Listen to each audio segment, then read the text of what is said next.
Бойцы Северной Осетии по ММА выявили сильнейших. Чемпионат и первенство республики принял дворец спорта «Манеж».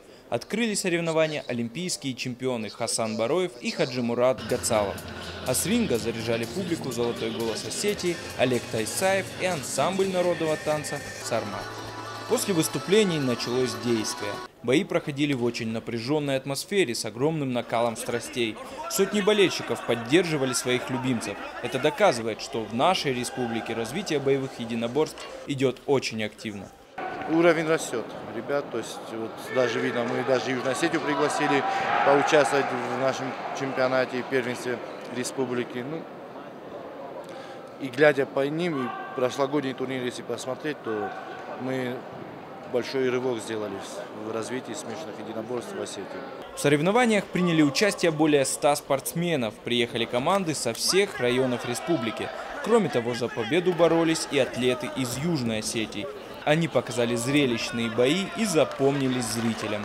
Мы все представляем Единую Осетию, я думаю, они также должны участвовать на всех наших турнирах. Молодцы ребята, они эмоциональные, жесткие, бескомпромиссные бои у них. Поэтому я считаю, что они должны на каждом наших турнирах участвовать и принимать всю деятельность нашу.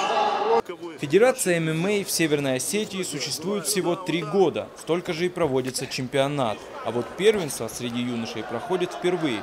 Ребята 16-17 лет очень ответственно отнеслись к соревнованиям и выглядели под стать профессионалам. К этому турниру я готовился к нему. Хотел победить, хотел стать в этом весовой категории первым. Это мой первый вес, 77, я перешел в него.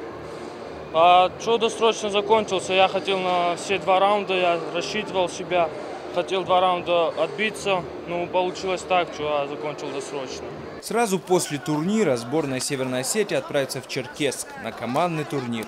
А бойцы, занявшие первые и вторые места на чемпионате республики, примут участие в первенстве Северокавказского федерального округа, который пройдет 16-19 апреля в Грозном. Артем Балатаев, Михаил Безуглов, Осетия ТВ.